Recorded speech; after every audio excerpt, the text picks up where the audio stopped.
can build facilities where we can actually grow the crops we need to grow in a more of a controlled environment. And for the environment and food miles, it saves us importing food if we can grow more here. It certainly does. You know, the more we can reduce how far we transfer food from where it's grown to where it's consumed, the better for the planet. For example, we can actually look at growing urban farms underneath the supermarket and just ship the crops upstairs to the supermarket.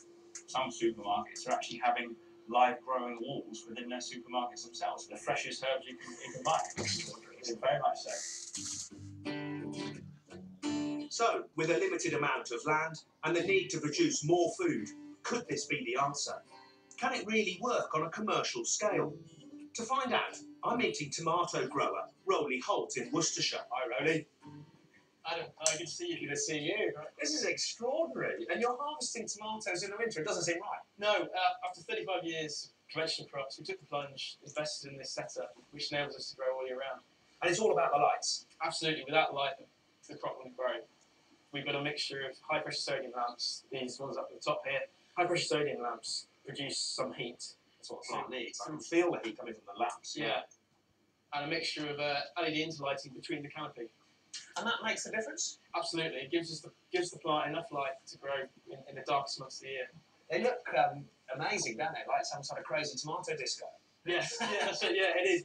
And with the lighting, does it taste any different to a summer fruit? That's our aim. And with this LED lighting, we've got the right spectrum to target the maximum growth. And we're finding that we are getting very similar quality and tasting fruit. Can I pick one? Yeah, have yourself. Lovely, shiny looking tomato. Yeah. Mmm. Delicious. It's really sweet. Really sweet, yeah. Lovely. So can we take a closer look at the lights? Up there, we've got a hydraulic trolley which can take you up to the top. All right, let's have a look. Okay. Yeah.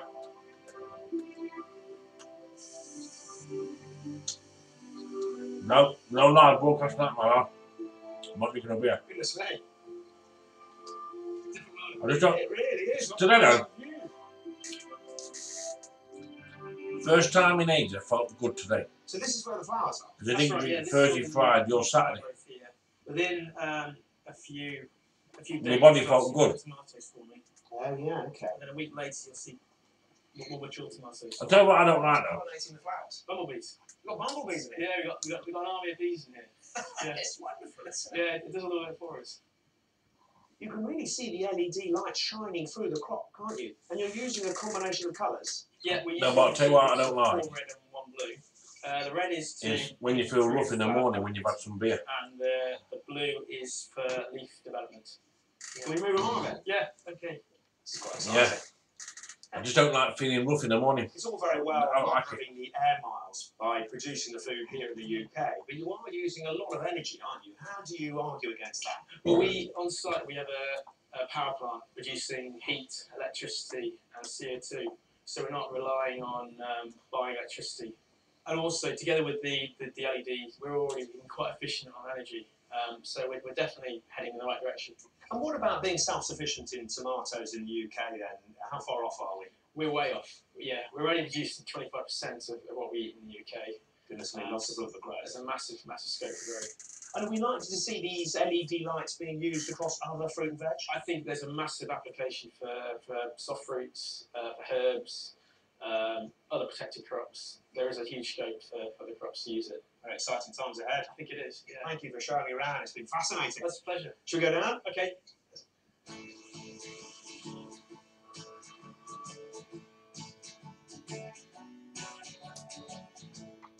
No, I just don't like drinking anymore. We launched the 2016 Countryfile Farming Heroes Award, looking for those remarkable people who embody the very best of our countryside. Your hero should be someone inspirational, a farmer who has gone above and beyond, or simply someone whose commitment to the countryside makes us all proud. If you know a farming hero, then I'd love to hear about them. And who knows, maybe they'll make it to the BBC's Food and Farming Awards in April. But be quick. Nominations close at midnight tonight, so names sent in after that won't be considered. Remember, if you're watching us on demand, nominations may have already closed. Details, including terms and conditions, are on our website. Mm. Oh yeah. Devon is a county of extremes, framed by rugged coastline and sheltered harbours. Travel inland and you'll find tough moorland and lush pastures. For all its beauty, its harsh climate can make it an inhospitable place. So it's not surprising it takes a hardy breed to survive this tough Alright, Ellie, alright, Ellie Harrison. And hardy stock is certainly true when it comes to both local farmer John Stanbury and his flock of Exmoor mules. His family's been farming sheep in the West Country for more than 100 years. Oh, you're right, John. How you doing? Good to meet you. Nice to meet you. God, it's real weather up here, isn't it? It's not even raining today, though. No, it's not very nice. It's quite exposed, 1,000 foot up. Nice view. Looks right into the sea. What about this lot? How do they cope with this awful weather? Well, they're a good breed to cope with the elements up here. They're a cross between the local hill breed, the Exmoor Horn, Yeah. and the Blue-faced Leicester. Right. And they combine the qualities of both. And the important one for survival is the Exmoor Horn, the local breed. I understand this fleece is bringing you a bit of fame. It is a little bit, yeah, on a roundabout way. I've got some land penned up. You want to come and have a closer look at the wolf, right? Yeah, let's check them out. Yeah. So the Exmoor mule, a cross between the local Exmoor Horn and the blue-faced Leicester, is a tough beast. Mm. I think I'll have these on The this thick another fleece, time. perfect for its unforgiving home, Yeah, I but will. it does have a surprisingly soft side. Mm. How do Ellie? Hello, ladies. Oh yeah, once you get down in there, super soft. Hey, that's amazing. The Exmoor Horn's very slightly Ugh. coarser, Yeah, but there's more of it. yeah. For the Leicester, very fine wolf. So you get the best of both worlds here. And it's this combination which has given John his claim to fame, the Stanbury Walker. How many of us can say we've had a sock named after us? How did the sock come about? Well, my friend John, Yeah. who makes socks, asked me if I kept this breed. And when I told him I did, he asked me if William did use the wool from my sheep. And would he mind if he called the socks after me or named the socks after me? And I said, you'd be alright to do that. I said, You got a sock named after you. What a claim to fame. And I assume you're wearing a pair, aren't you? Go on, let's take I've a had my look. tea. Oh I've had my tea. I've had my tea. Just a ticket. I've had my tea. What do you rate about these then? Good combination of the two breeds. I've had my tea. Tough and soft. Very, just what a farmer Couple of needs. you. Well, I'm going to find out how they go from this lovely fleece to those socks, let you get your footwear sorted. Good luck to Cheers, John. Yeah, you too.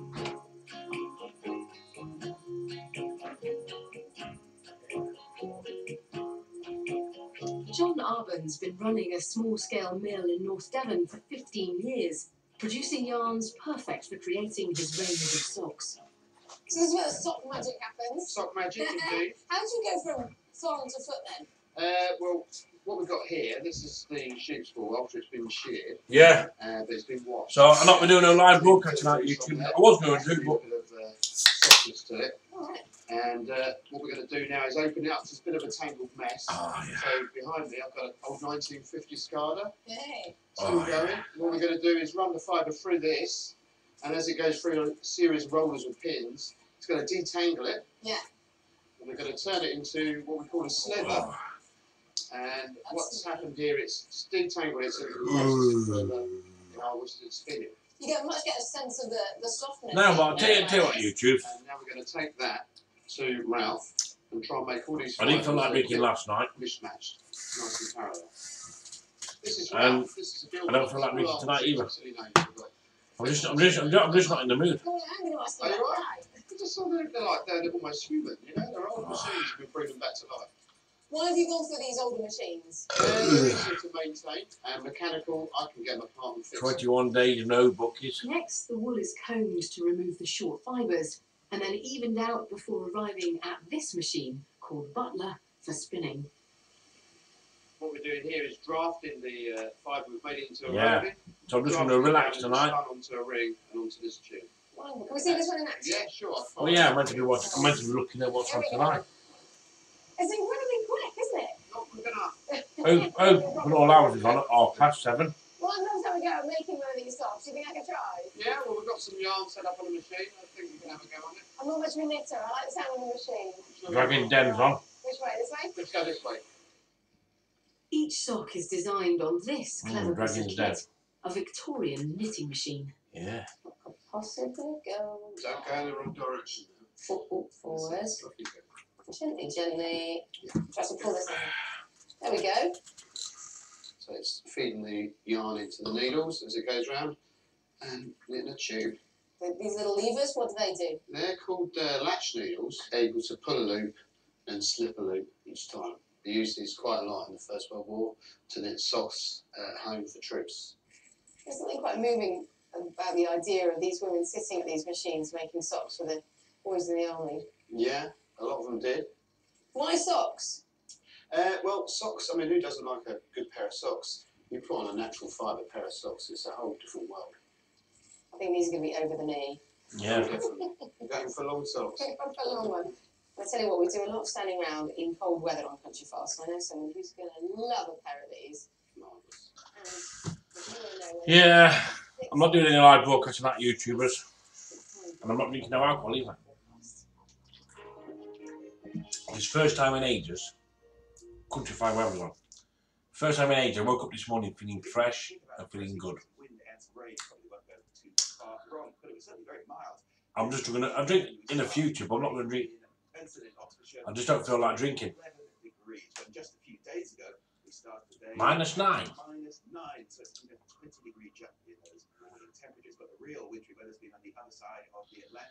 Yeah. Oh, get off.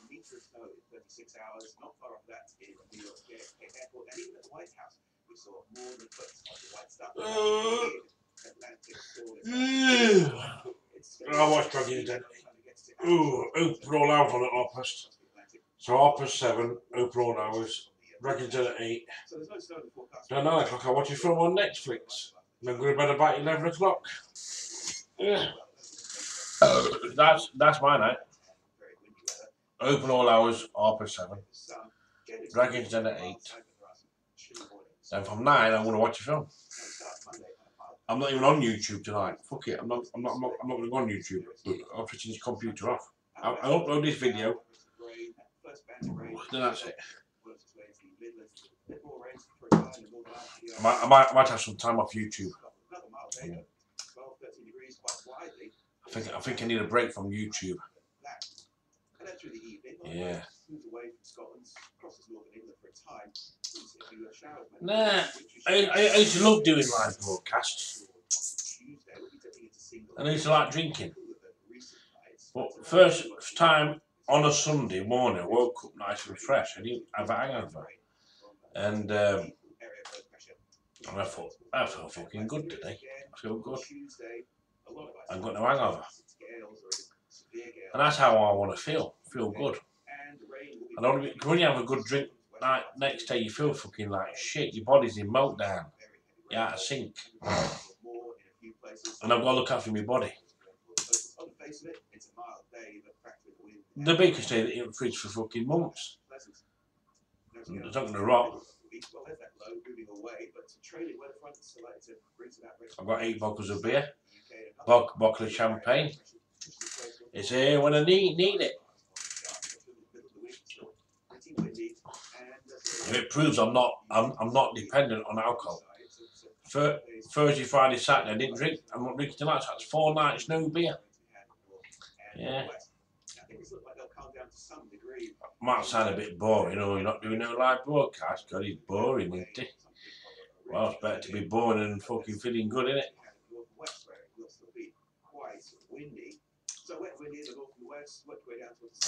Yeah. I've got to be in that mood to have a good drink. I've got to be in that fucking good mood.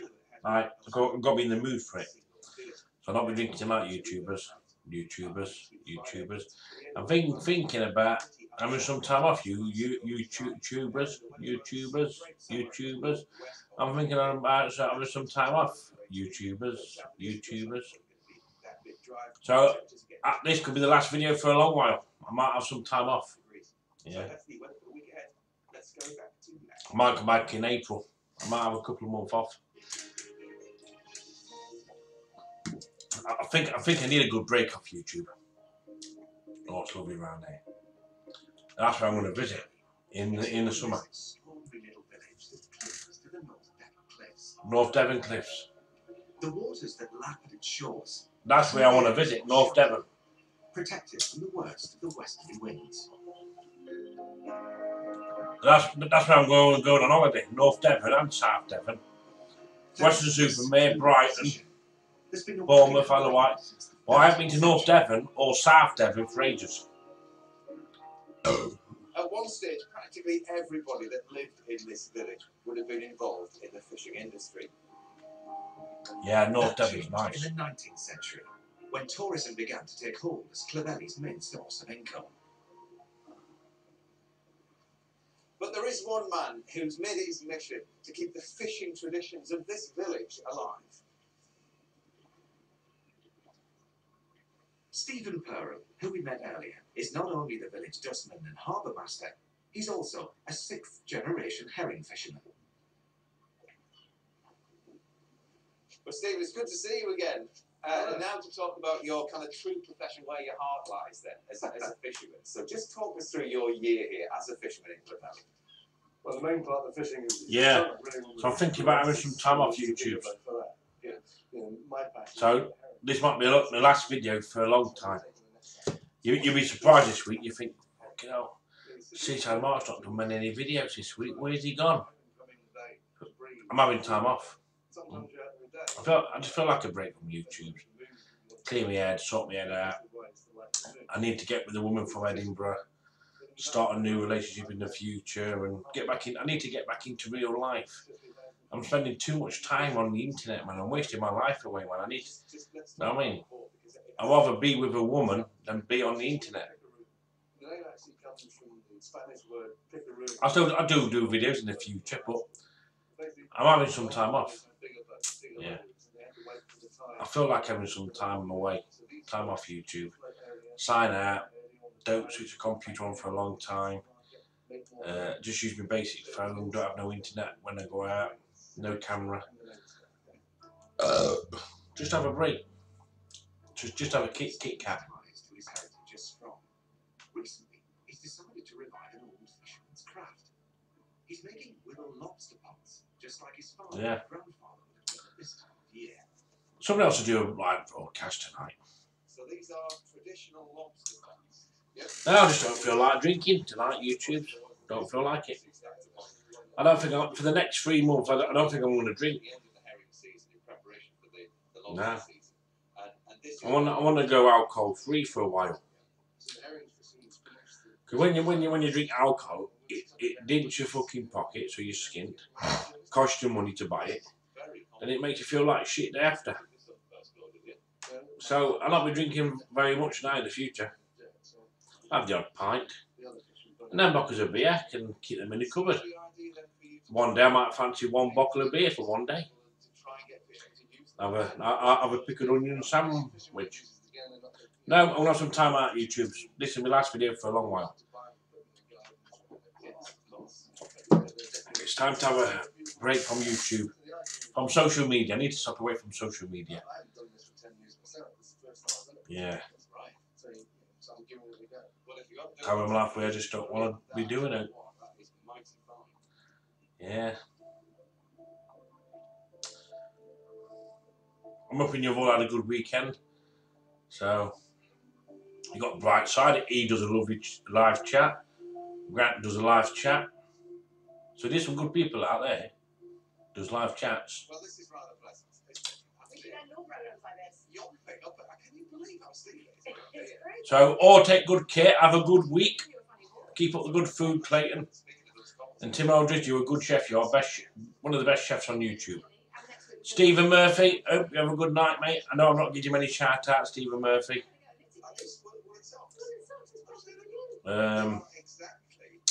All go well, look after yourselves. And I'm having some time off YouTube. This time I am. You might think, oh, we've heard this before. I'm not being funny. I can see that at the usual time of 7 o'clock. But now, how a farmer looking for lost sheep made a huge I need to sign that and get away from YouTube. Or any YouTubers. All have a good week, and I'll see you back in April. I'll be back in April. That's when my next video is. Look after yourselves, take care, have some time away. Do me good.